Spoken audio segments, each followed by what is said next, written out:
የመዳን መንገድ ሆነ እንጂ እኮ ወደ ሲኦል እየመራችሁ አይደለም ወደ እውነት ወደ ሆነው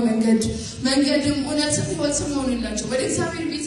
የሚገቡበትን በር ከፈተላቸው እረኛ ሆናቸው እንጂ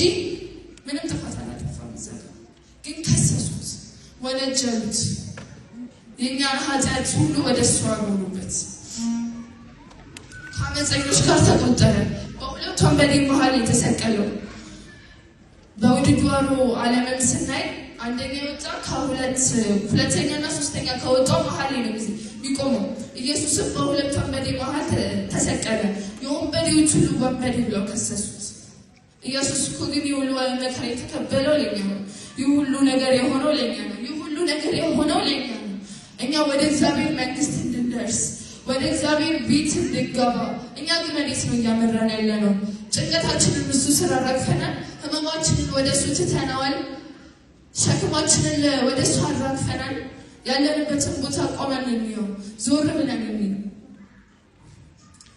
ኢየሱስ ያለፈበት እያንዳንዱ መንገድ የራሱ የሆነ ትርጉም አለው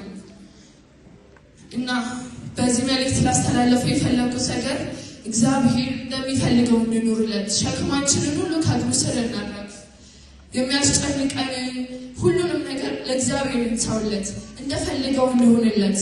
ሰፊው መንገድ ትተን በጠባቡ መንገድ እንጓዝ በፈለገው ቦታ በፈለገው መንገድ በፈለገው ጊዜ እንገኝለት ለወንጌሉ ያቆመን እንሁን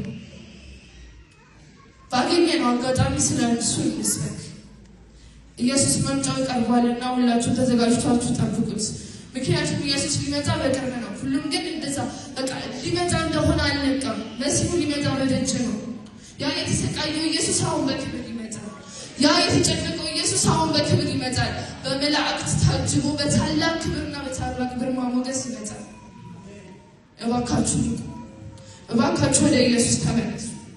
ሸክማችሁ ሁሉ ወደ እሱ አድርጉ ኢየሱስ ያለበት መከራ በአጠቃላይ መከራ ሞት ትንሣኤና ክብር አሁንም በእኛ ስለኛ ኃጢአት በአብዛኛው እየማለደልን ይገኛል ስለኛ ኃጢአት እሱ በቃ ቆሞ እየተሟገተልን ይገኛል እኛ ስናጠፋ እኔ እኮ እዛ ጋር ሞቼ ይላችኋለሁ እባክህ ይቀበላቸው የእኛን ኃጢአት ለማስተሰረይ ማንም አይችልም እንደ ብሉይ ኪዳን ራሱ ስናይ በብሉይ ኪዳን የነበሩ መስዋዕቶች ስናያቸው የሰውን ኃጢአት ይሸፍናሉ እንጂ አያነጹም የኢየሱስ ግን ሙሉ ለሙሉ ነው የሚያነጻ አይሸፍንም ገናን ስናከብር ከገና በዓል በስተጀርባ ያለውን ነገር እናስተውል የተከፈለልን ዋጋ አንዘጋው ለማለት ነው እግዚአብሔር ይባርካችሁ